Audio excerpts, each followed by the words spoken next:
This week, we are going to briefly talk about database administration, including views, procedures, transactions, and permissions. So far in this class, we've created tables which are otherwise known as base tables in which a relational database is built. It is not always a good idea due to security reasons to give full access to the database. If a user of the database does not know what they are doing, they could easily drop an entire table or pieces of valuable information from clients. There are several tools to assist with database security from a security standpoint. Views are an application, programs, or individual user's picture of the database. Stored procedures allow the programmer to add triggers and events to SQL statements to automatically insert, update, and delete data when specific actions occur. Transactions are a group of SQL statements combined into a single unit of work to prevent database errors in the form of a procedure. Permissions grant read, write, and delete privileges to users of the database. We will not go into depth into these topics, but they are important to know, especially for database administrators. A view starts with an existing table in a database with specific columns or attributes being extracted for use instead of the entire contents of the table.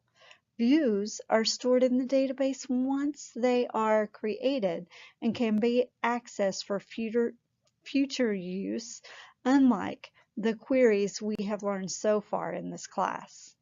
The syntax for a view is as follows. You use the create view name followed by the name of the view, the keyword as, and then the query, as you can see from this housewares example. Just as easy as you added the view, you can drop it when it's no longer needed. The command to remove a view that is no longer needed is drop view followed by the name of the view you want to remove.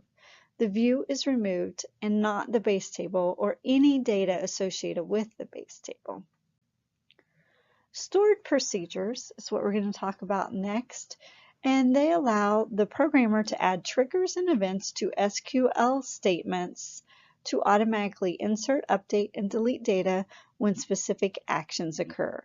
Now, transactions are just a form of a stored procedure that are a group of SQL statements that are combined into a single-use unit of work to prevent database errors.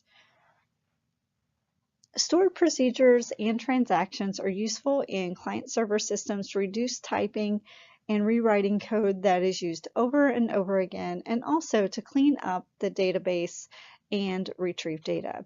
Let's look at a simple example of a stored procedure.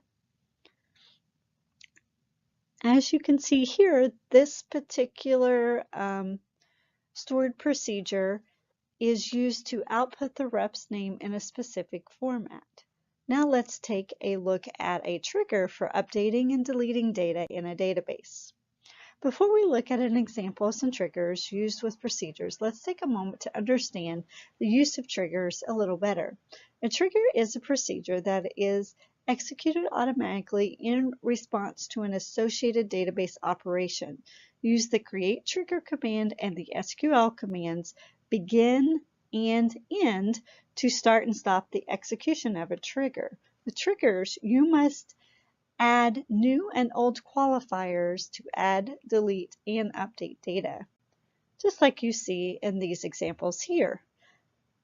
Now let's take a look at how to give permissions to specific individuals in a database.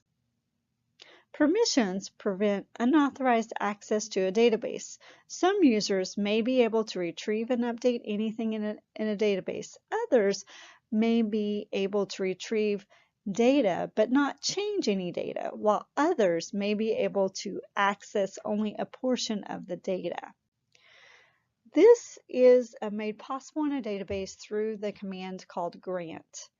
Grant is used to provide access to the database, and database administrators can grant different types of privileges to users and revoke them later. Revoking them is a way to remove the privileges for users.